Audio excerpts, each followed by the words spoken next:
Hello and welcome to Books of Blood. My name is John and today I have got a book mail video.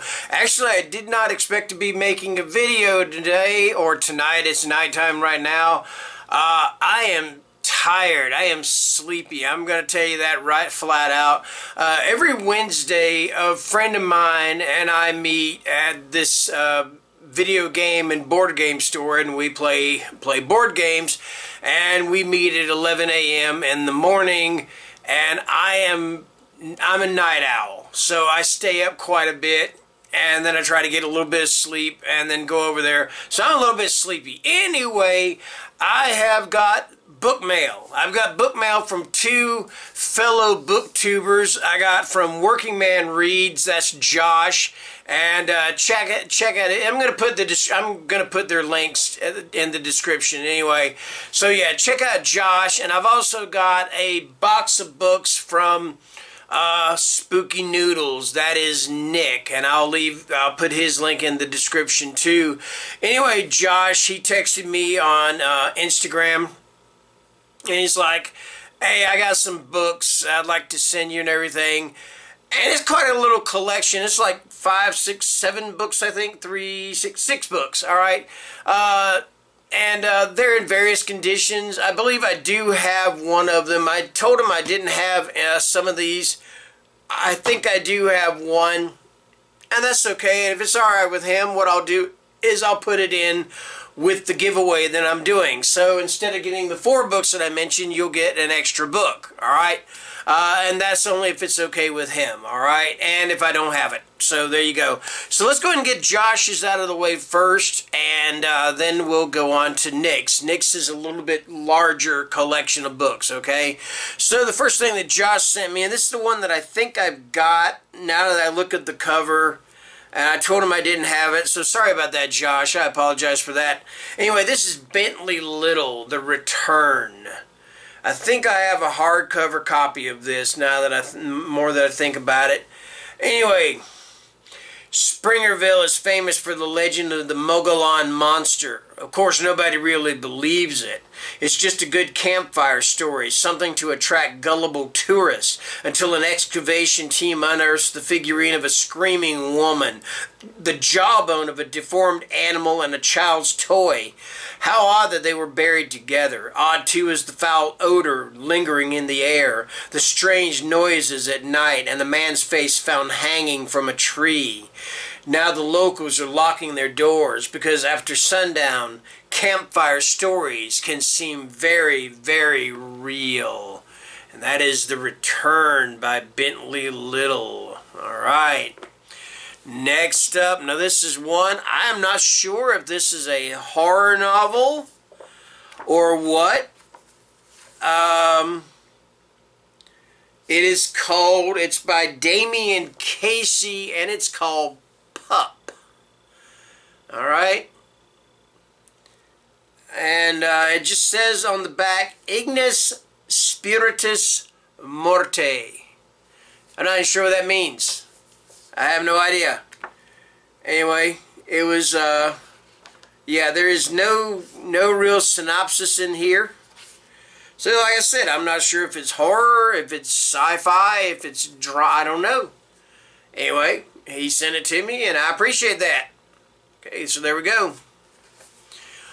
Alrighty. Next up, coming from Daniel Keyes. Now, Daniel Keyes was the fellow that wrote Flowers for Algernon, which became the movie Charlie back in the, 60s, I believe, with Cliff Robertson. Never saw it, but it's about this fellow that's mentally challenged. Yeah, I try to be as politically correct as I can sometimes. I'm not trying to offend somebody or anything like that. He's mentally challenged, and he goes through this experiment or something, and it makes him smart. for a while or something like that. Anyway, this is The Minds of Billy Milligan. I've heard of this book. I don't have any idea what it's about. And there's some blurbs here. One of them's from William Deal, the author of Sharky's Machine, which that was a movie too. It was directed by Burt Reynolds. Starred Rachel Ward. She was like $1,000 a night hooker or something like that. Anyway, but I believe this is about a fellow that's got like some kind of split personality, multiple personality or something like that. So yeah, I'm not really sure. It doesn't have a synopsis on it either. But there you go. Okay, next up we got one from David Joy. I've heard this name before. I can't think of where I heard it. But anyway, this is Where All the Light Tends to Go. Okay. The area surrounding Cashiers, North Carolina is home to people of all kinds, but the world Jacob McNeely lives in is crueler than most. His father runs a highly organized meth ring, and Jacob has been working with him for years on the promise that his payday will come eventually. The only joy he finds comes from reuniting with Maggie, his first love, and a girl clearly bound for bigger and better things than their hardscrabble town. When a fatal mistake changes everything, Jacob is faced with the choice: stay and appease his father, or leave the mountains with the girl he loves. In a place where blood is thicker than water and hope takes a back seat to fate, Jacob wonders if he can muster the strength to rise above the only life he's ever known. And that is Where All Light Tends to Go. Okay. Alrighty, next up I've got a non-fiction book. And this is from Stephen King. And this is On Writing, a memoir of the craft. And from what I've heard about this, this is kind of a, I don't know, it's kind of like Stephen King's writer's Bible or something like that. It kind of gives you insight and ideas on, you know, getting your stories written, how to write your stories and stuff like that. So that's pretty interesting. So yeah, that is it on writing. Okie dokie. Finally from Josh. I was just looking at this. This is a graphic novel, but it is an uncorrected advanced review sampler, not for resale. I thought that's pretty cool, but this is High Moon, Bullet Holes and Bite Marks. And it is a Western werewolf story. That is a cool freaking cover. You got a freaking werewolf holding 6 shooters. That's damn awesome. Alright. Let's see. In High Moon, former Pinkerton agent and current bounty hunter Matthew McGregor investigates a series of strange happenings in a small Texas town. Drought has brought famine and hardship to Blessed. The summer heat pushes the temperature to unbearable heights during the day. The nights are even worse, for the streets are haunted by strange, unnatural creatures. And even as McGregor works to uncover the truth about the creatures, he struggles to keep his own supernatural secrets. Alright, alright, alright. Look at that. That is an awesome damn cover. That is. And I kind of like this kind of funky format and stuff. It's kind of crazy. Alright, so moving on, I'm going to reach down here. I'm going to go downstairs. I'm back. And this is the box of books that Nick sent me. So let's see what we've got from Nick. Alright, first thing up we got from Robert C. Wilson. This is Second Fire. Fire, blazing, consuming, feeding. A hunter touched by its hunger, scorched by its jaws, and eaten alive. A family stalked as human prey, chased, cornered, and clawed by predatory flames. As a force as old as the Indian legends, as primal as fear itself, and as painful as it is beautiful. Second Fire. It has a life of its own. Yours. And that is Second Fire by Robert C. Wilson.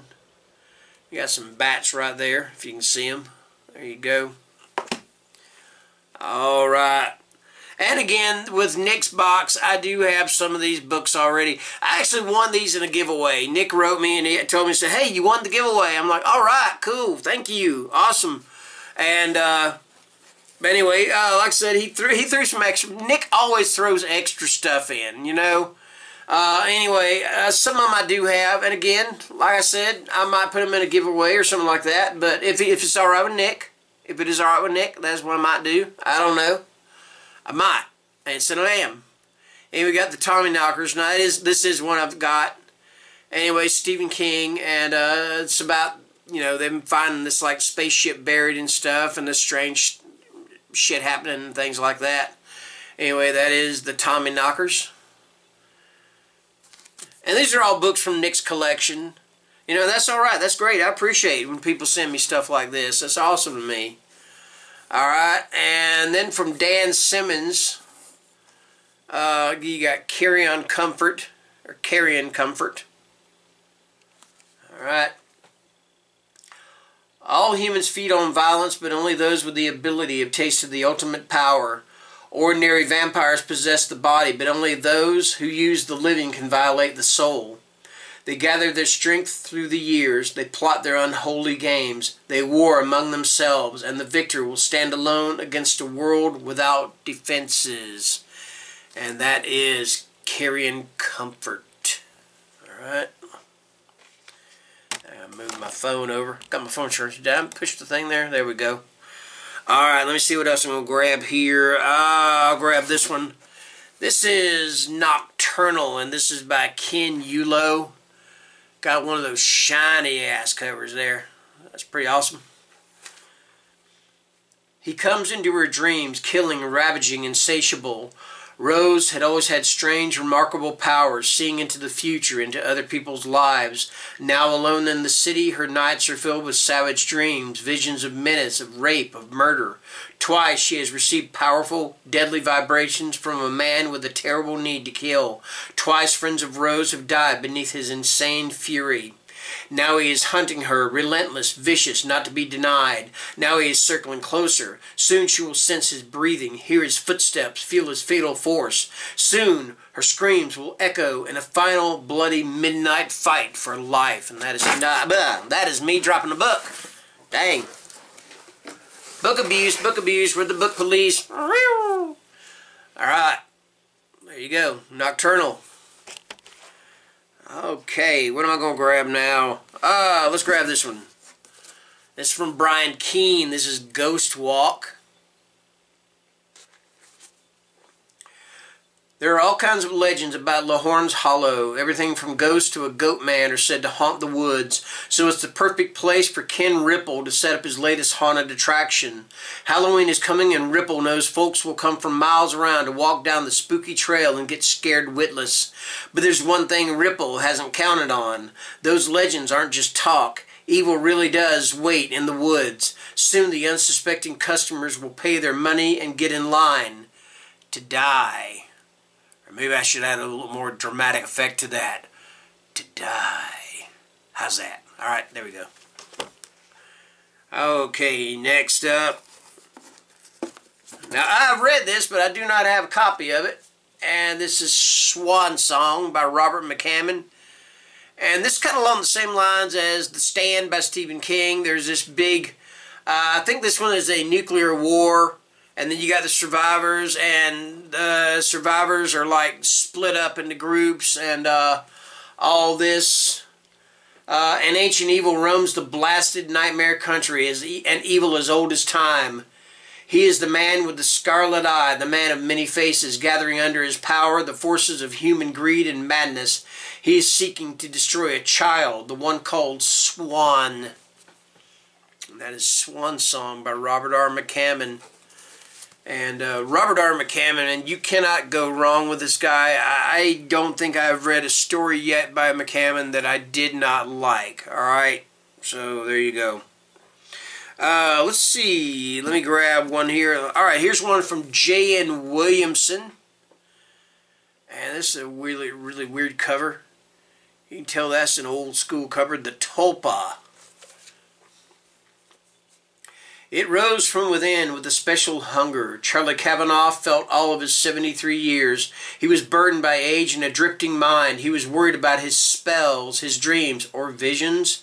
No one would listen, no one except his son-in-law, who saw things coming, building, promising unheard-of horror. Then it came. It rose from within, slowly at first, shuffling through shadows, learning of violence, developing a special hunger. Then it struck. And again, it grew, not quite quenching its thirst on blood and fear. And only one thing could hope to destroy the terrorizing appetite of the Thetulpa. Alright. Crazy cover there. Okie dokie, Smokey. Let's move over to this one here. Also by J.N. Williamson.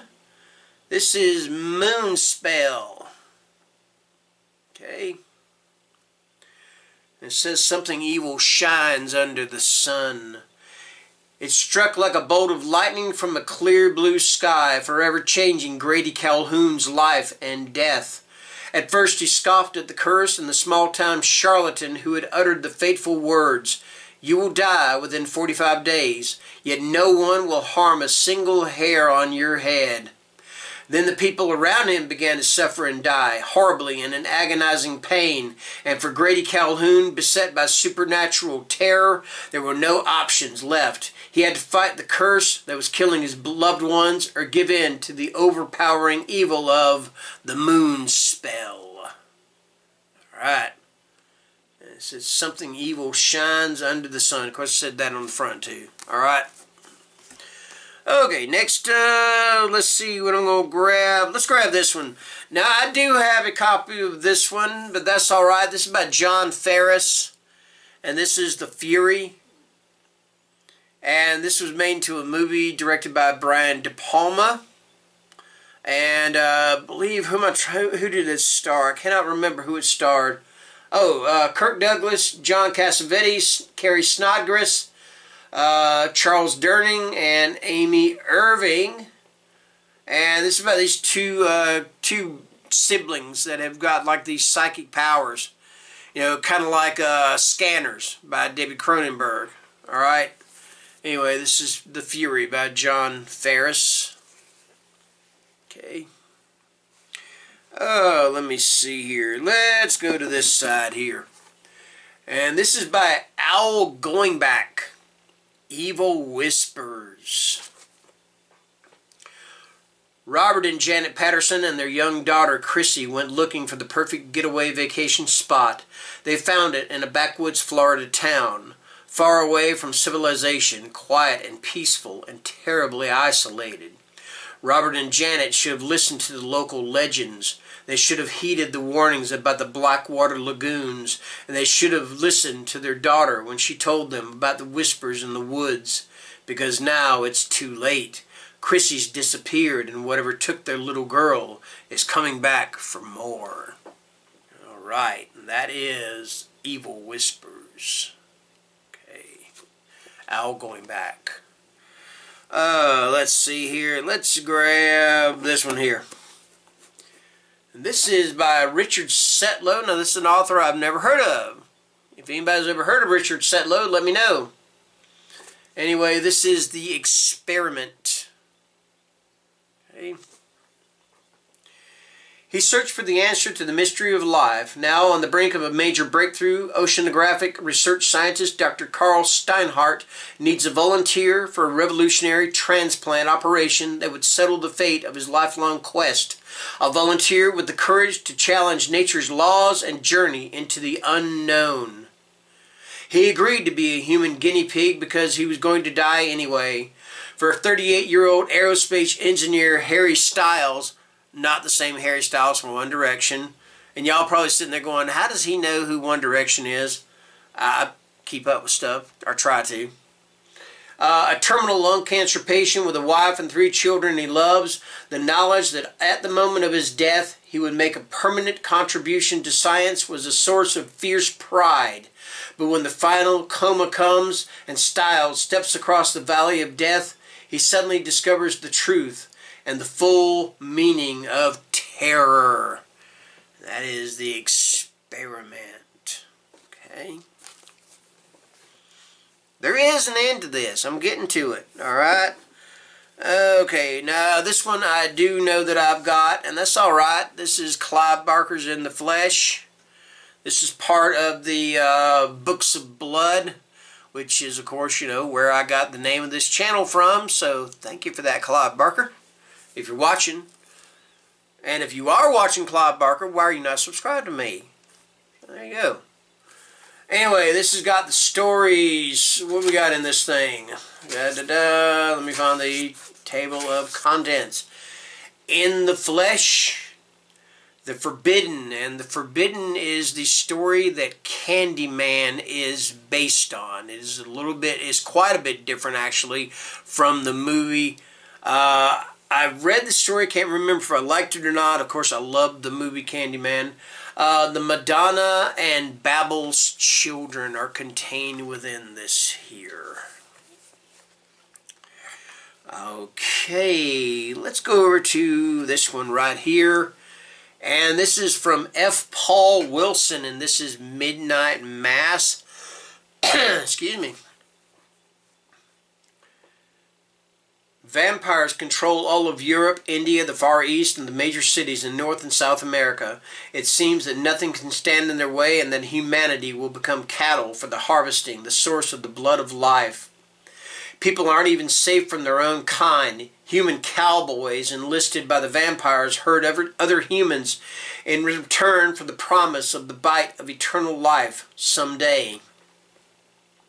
The vampire forces have come to a small town in coastal New Jersey to finish pacifying the area. Dan, a disgraced priest accused of abuse, hides out and drinks, waiting for the end, until he is galvanized into action by his niece, who has fled the collapse of New York, a rabbi and a nun who has become a killer of both cowboys and vampires. Together they fortify an abandoned church and defy the conquering swarm. A surprising success shows them a ray of hope for humanity's survival, but an overwhelming challenge stands in their way. The new vampire king of New York. That is Midnight Mass. Alright, moving on. I've got 5 more books here. I'm getting to the end. 6 more, sorry about that. Alright, this is from Douglas Clegg, and this is The Infinite. Harrow is haunted, they say. The mansion is a place of tragedy and nightmares, evil and insanity. First, it was a madman's fortress. Then it became a school. Now it lies empty. An obsessed woman named Ivy Martin wants to bring the house back to life. And Jack Fleetwood, a ghost hunter, wants to find out what lurks within Harrow. Together, they assemble the people who they believe can pierce the mansion's shadows.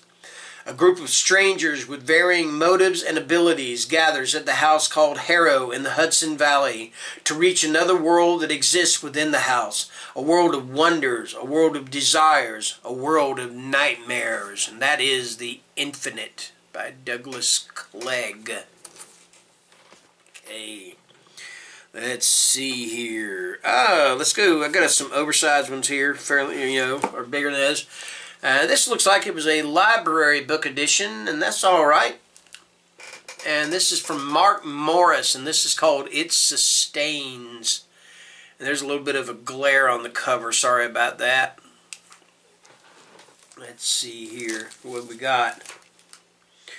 When Adam was 15, a terrible thing happened.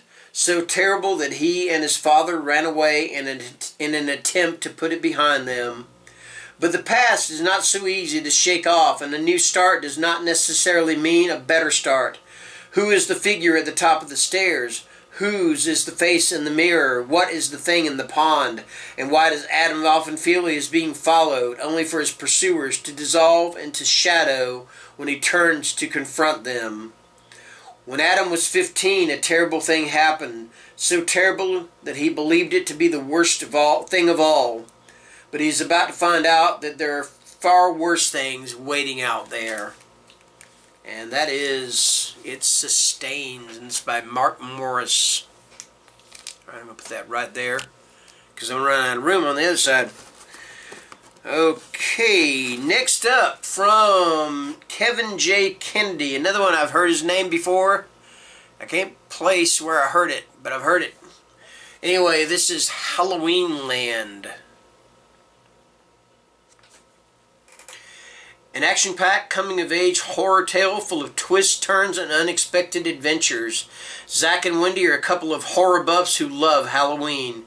In their sleepy, run-down little town, an exciting attraction promises to inject some life into the place for one special night only. A traveling carnival making its debut on Halloween. Anticipation builds, and the mysterious Halloween Land Carnival is the talk of the town. The calliope music, bright lights, and sweet and savory smells from the pop-up carnival lure in the crowds flocking to the pier. The two teenage friends, Zach and Wendy, are eager to be among the first. Revelations unfold, mysteries peek from the outer limits. The kids have to think and act fast to defeat the evil that's come to town, and it's nothing like in the movies. This tale is full of mystery, fun, magic, tension, and dread. Step up for the rides. Give your ticket to the clown. She'll show you a good time. No one can say where you will end up, but it'll be a wicked ride. And that is Halloween Land. Sounds a little bit like something, kind of like Something Wicked This Way Comes, which I enjoyed. And let's see here. We got one from Brian Bowyer. I'm going to say Bowyer. And this is Road Harvest. Okay. Two killers leave Los Angeles in a tour bus with a ferocious guard dog. While traveling east, they abduct people from highways and chain them to poles in the back of the bus. Along the way, while the hostages plot their escape, the killers rescue a mentally ill woman from a deranged psychiatrist's basement. Indebted to the killers and with nowhere else to go, she accompanies them to their journey's end, where shocking revelation threatens the remnants of her sanity. That sounds freaky. That is Road Harvest. Brian Bowyer. Something like that. Alright. Two more to go. And this is next to last. And this is The Place by T.M. Wright.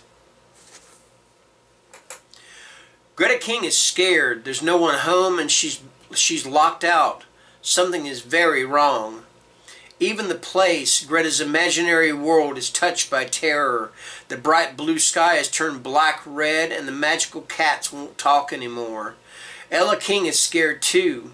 She and Greta's little brother Justin are trapped in a dark, damp cell underground, prisoners of a madman who kills as if death were his to dispense by divine right. Alright, and that is The Place, and that is by T.M. Wright. Okay. And last but not least, and I'm going to put this box down on the floor, I've never read this book. Alright, never seen the movie, never read the book. In school now, they wanted us to read it. I might have read it in school, but I don't remember anything about it. Anyway, this is Lord of the Flies, and this is William Golding. Alright. And says here, when Lord of the Flies appeared in 1954, it received unprecedented reviews for a first novel. Critics used such phrases as beautifully written, tragic, and provocative, vivid, and enthralling. This beautiful and desperate book, completely convincing and often very frightening. Its progress is magnificent, like a fragment of nightmare. Anyway, it is about I believe it's a plane crash or a shipwreck. And these boys from this, like this all-boys school or something like that, end up on this island, and they're there for quite a long time, and they start setting up tribes and rivalries and hierarchies and things like that. Anyway, that is Lord of the Flies, William Golding. Okay. And that is going to do it. That is my book mail video. So, saying that, I want to say thank you to Nick and thank you to Josh. I really appreciate this. And again, the books that I do own already, that you sent me, that you sent me duplicates of, guys, not complaining. I appreciate it. And hey, you sent me these. I didn't, you were out of the kindness of your heart. So hey, beggars can't be choosers. And I'm not begging anyway. I didn't beg. They sent them to me. Anyway, if it is all right for me to add them to a giveaway, it would be appreciated. So anyway, just let me know, fellas. Anyway, that's going to do it. You guys, everybody have a wonderful evening. And I'll see you later. And take care and stay scared. All right? Okay.